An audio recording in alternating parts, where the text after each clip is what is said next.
Olá, boa tarde a todos, boa noite. Em primeiro lugar, eu queria agradecer muito o simpático convite da Ibraop para estarmos aqui presentes, em nome da Presidente Adriana Portugal. Estamos muito contentes por partilhar connosco as nossas experiências e os nossos conhecimentos nesta matéria. Efetivamente...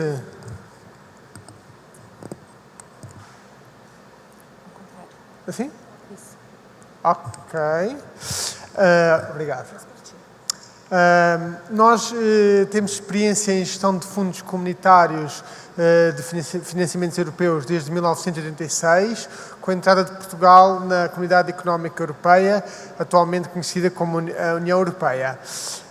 Desde essa altura permitiu ao país beneficiar do apoio da política regional europeia, que tem sido fundamental para o desenvolvimento da economia, da modernização da nossa sociedade e melhoria da qualidade de vida dos portugueses.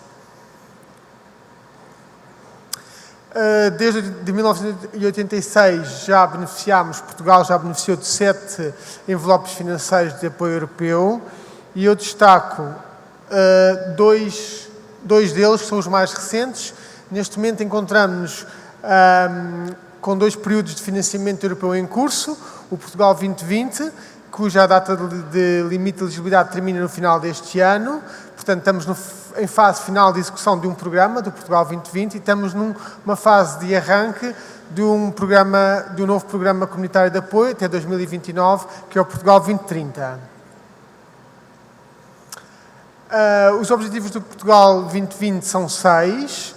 Eles estão perfeitamente enquadrados nas prioridades da União Europeia 2020, de um crescimento inteligente, de um crescimento sustentável e um crescimento inclusivo. Eu destaco a parte do crescimento sustentável, de apoiar uma transição para uma economia com baixas emissões de carbono, promover a adaptação às alterações climáticas e a prevenção e gestão de riscos, proteger o ambiente e a eficiência de recursos e promover transportes sustentáveis, eliminar estrangulamentos das principais redes de infraestruturas. Estes objetivos são concretizados através do nosso Programa Nacional, o POSEUR, do qual eu faço parte, que está em fase final de encerramento. Tem 3 eixos, um eixo dedicado ao baixo carbono, um segundo eixo dedicado à adaptação às alterações climáticas e à prevenção e gestão de riscos, e um terceiro eixo dedicado à proteção do ambiente e eficiência dos recursos.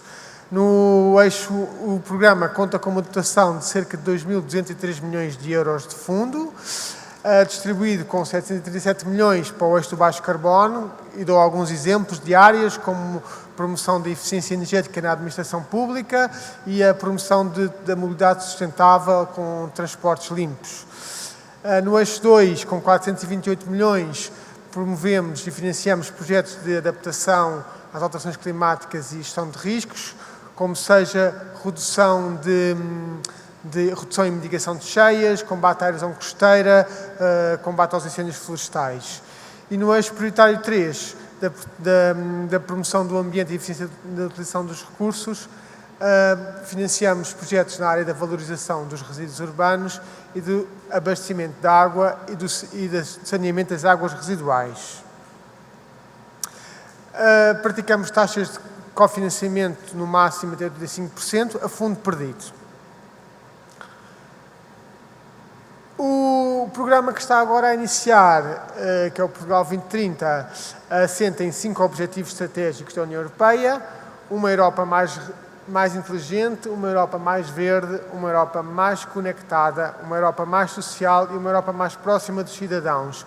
A tal ideia de não deixar ninguém para trás também está refletida aqui nos objetivos do Portugal 2030, que nós consideramos que estão perfeitamente alinhados com a Agenda 2030. E um dos programas que vai implementar a estratégia da Europa 2030 é o Sustentável 2030, o Programa de Ação Climática e Sustentabilidade, do qual eu faço parte, em que temos como desafio enfrentar os desafios da transição energética climática, contribuindo para atingir a neutralidade carbónica em 2050. Tem uma dotação global de 3.105 milhões de euros, que corresponde a cerca de 15 mil milhões de reais, no fundo converter euros para reais é multiplicar por 5. Portanto, este programa que está agora em arranque conta com cerca de 15 mil milhões de reais. Tem também uma taxa máxima de cofinanciamento de 85% e também é a fundo perdido. São subvenções não reembolsáveis. No Sustentável 2030, neste programa novo do Portugal 2030, nós vamos apoiar 5 objetivos estratégicos e eu destaco o Objetivo Estratégico 2.4 da adaptação às alterações climáticas e da prevenção da gestão de riscos. No fundo, é uma continuidade do que já tínhamos, com cerca de 276 milhões de euros. A promoção da economia circular, com cerca de 20 milhões. E a promoção da mobilidade urbana sustentável, com 1.312 milhões de euros. Bom, como é que, para perceber como é que nós gerimos os projetos e como é que nós tratamos dos financiamentos em Portugal, nós, no fundo, dividimos a fase dos projetos em 3 fases. Uma primeira fase, que é a fase da aprovação dos projetos, que começa com a abertura do aviso pela autoridade de gestão ou pelo programa financiador, que é uma entidade igual à minha, que no fundo faz a gestão dos projetos. Os beneficiários apresentam as suas candidaturas, a autoridade de gestão analisa as candidaturas num prazo de 60 dias úteis, emite uma decisão sobre a aprovação ou reprovação das candidaturas e celebra um contrato ou um termo de aceitação de financiamento com as entidades que tiverem uma candidatura aprovada. Vem então a fase 2 da execução dos projetos, que é, após a aprovação, os beneficiários avançam com as obras, com as empreitadas, realizam os investimentos e começam então a apresentar a despesa.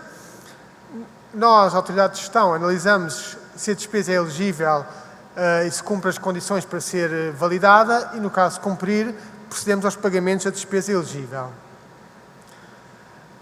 Na terceira fase e última, após a conclusão dos projetos,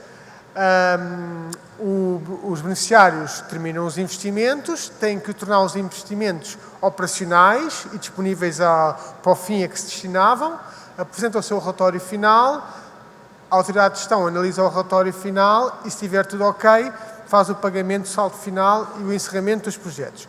O saldo final são sempre cerca de 5% do fundo aprovado do projeto, que só é pago ao beneficiário no final de comprovar que está tudo ok, que está em condições de o projeto ser encerrado.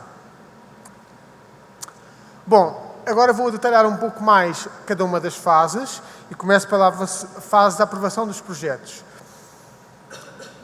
Como me referi há pouco, a fase da aprovação dos projetos começa com a abertura de um aviso esse que pode ser do tipo concurso ou em convite. Normalmente, e o mais comum é ser concurso, onde todas as entidades apresentam os seus projetos a financiamento.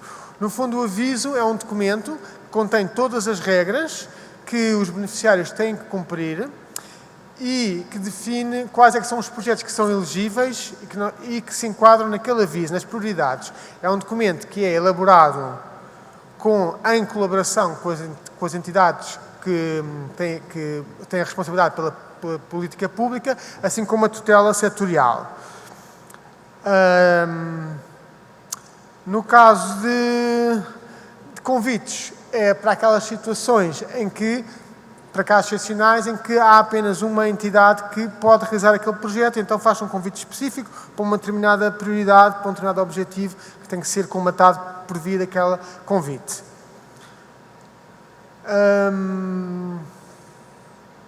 Bom, e como é que nós aprovamos um projeto? No fundo, nós temos que verificar 4 questões.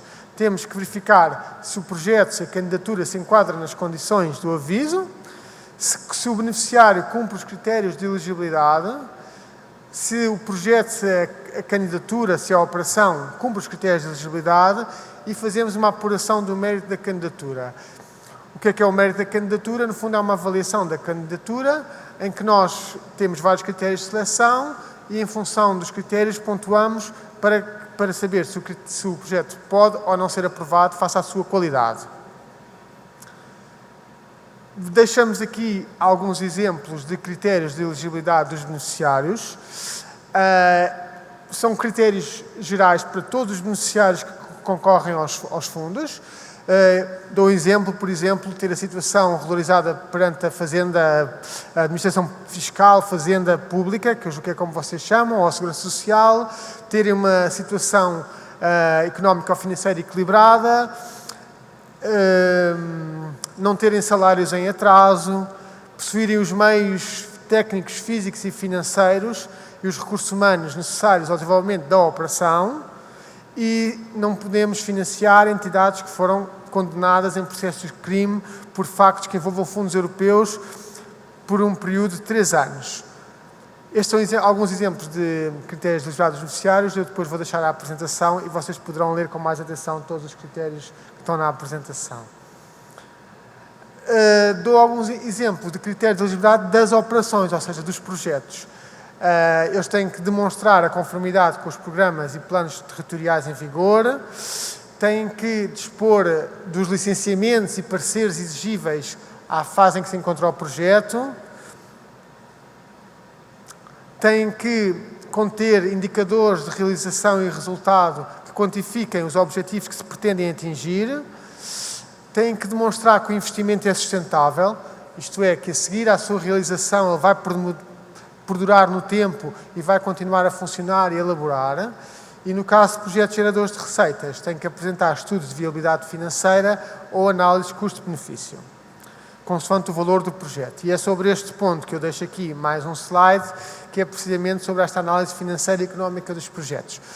Nós consideramos que para projetos geradores de receitas com mais de 1 milhão de euros de custo total elegível, que corresponde a cerca de 5 milhões de reais de custo total elegível, o beneficiário tem que apresentar um estudo de viabilidade financeira que é analisado pela autoridade de gestão no sentido de aferir qual é que é o potencial desse projeto de gerar receita e assim ajustar-se o custo total elegível do projeto e ajustar o financiamento adequado ao projeto. Para grandes projetos com custo total elegível a 50 milhões de euros, portanto cerca de 250 milhões de reais, tem que apresentar uma análise de custo-benefício, de modo a demonstrar que o projeto apresenta a melhor relação possível entre o montante do apoio, as atividades realizadas e os objetivos a atingir. Como referi há pouco, nós aprovamos projetos após uma avaliação da sua qualidade, através da aplicação de critérios de seleção. Fazemos essa avaliação através da avaliação do mérito absoluto, em que analisa a relação entre o montante de apoio e as atividades a realizar, mas também a avaliação do mérito relativo, comparando aquele projeto com os demais projetos que foram apresentados no concurso. E publicamos uma lista de hierarquização. Os critérios de seleção são essencialmente 4 tipos. São critérios de seleção de impacto, de qualidade, de capacidade de execução e de adequação à estratégia setorial em vigor para aquele projeto que se está a candidatar. Nós definimos parâmetros de avaliação para cada um destes critérios, o mais objetivos possíveis, e damos pontuações numa escala de 0 a 5 pontos, e as operações, os projetos para serem elegíveis, para serem selecionados, têm que obter no mínimo 3 pontos no total, no total destes critérios todos que reúnem aqueles 4 tipos de critérios.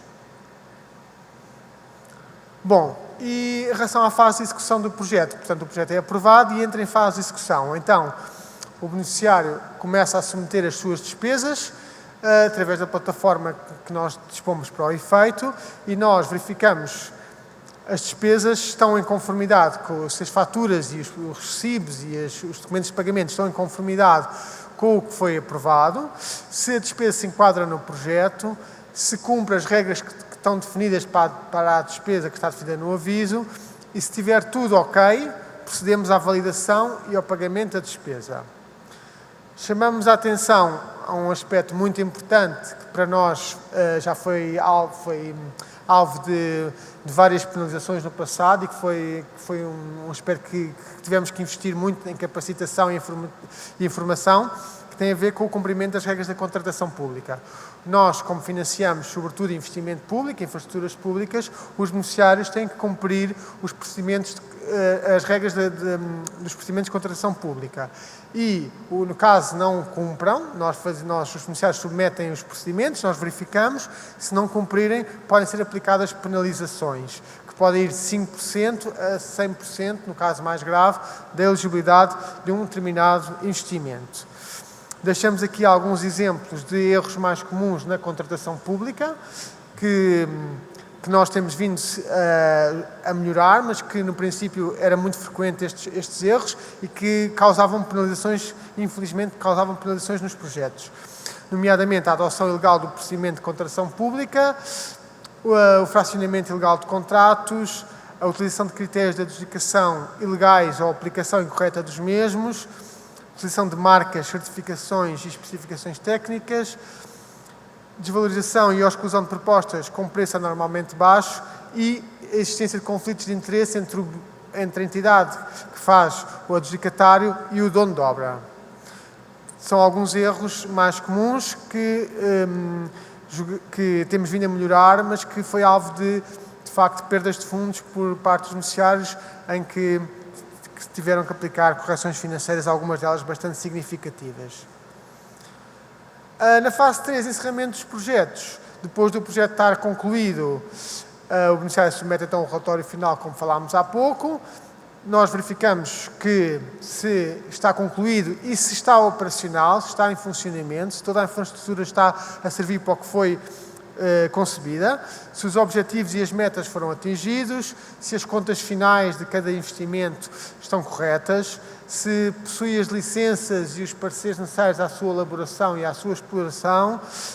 No caso de terem sido realizadas auditorias, vamos verificar se as recomendações foram cumpridas e se está tudo sanado. E se estiver tudo ok, então procedemos ao pagamento do saldo final, os tais 5% finais do projeto, e encerramos o projeto. Aqui, na fase 3 do encerramento, também chamamos a atenção para o facto de que o incumprimento das metas que estão previstas no projeto, se não se atingir uma determinada meta, podem ser também aplicadas penalizações e isso também origina redução do financiamento comunitário. E é nesta fase do encerramento que se apura essas eventuais penalizações por não alcançar as metas que estavam aprovadas. Para ficarem com uma ideia de como é que nós nos organizamos em termos de gestão e controle dos fundos comunitários, nós, no fundo, temos 3 tipos de entidades. Temos uma entidade que faz a coordenação técnica, que é a nossa Agência para o Desenvolvimento e Coesão, que faz a coordenação técnica de todos os fundos europeus que vêm da União Europeia e que são distribuídos pelos vários programas operacionais de Portugal. Temos as autoridades de gestão dos programas operacionais, no local onde eu trabalho numa autoridade de gestão, que no fundo são os organismos de gestão de interface com os beneficiários, são através da autoridade de gestão que os beneficiários submetem as candidaturas e submetem a despesa e submetem os relatórios. E depois temos também uma autoridade de auditoria que supervisiona as auditorias todas que são feitas nos projetos cofinanciados com fundos europeus, que é a Inspeção Geral de Finanças. Os níveis de controle e auditoria que existem, nós, nas autoridades de gestão, temos uma unidade de controle interno, que fazemos controle interno de alguns projetos. Existem auditorias nacionais promovidas pela ADC e pela IGF, a Inspeção Geral de Finanças, e também existem auditorias europeias realizadas pela Comissão Europeia e também pelo Tribunal de Contas Europeus. E a frequência de auditorias é cada vez maior consoante consoante o montante envolvido e consoante o risco do projeto. Assim também a probabilidade de ter uma auditoria é significativa. Pronto, eu estou já na fase final da minha apresentação e gostava de partilhar convosco algumas fotografias de algumas obras e projetos, não só obras, projetos cofinanciados pelo POSEUR, o programa que está em fase final de encerramento. E começo com um projeto de uma estabilização de uma arriba, de uma zona muito bonita em Portugal, no município de Sintra, que é a Arriba das Azanhas do Mar, que é um projeto com investimento total de 3,1 milhões de euros teve uma comparticipação de 2,3 milhões e é um projeto da Agência Portuguesa do Ambiente, que é a nossa autoridade nacional com competência por gerir o litoral. Uma hectare com uma dimensão bastante considerável que veio resolver sérios problemas ambientais de qualidade da água, balneares e das zonas envolventes, que é a hectare de Faro Olhão, que tem um custo total de 17,3 milhões, foi atribuído cerca de 14 milhões e o beneficiário foi as águas do Algarve. No POCUR também financiamos, como eu referi, projetos na área da mobilidade sustentável, como extensões de linhas de metro, como é o caso da linha amarela no Porto, na cidade do Porto, com um projeto com uma dimensão muito grande, 209 milhões, com um fundo de coesão que foi atribuído cerca de 80 milhões e o beneficiário é o metro do Porto.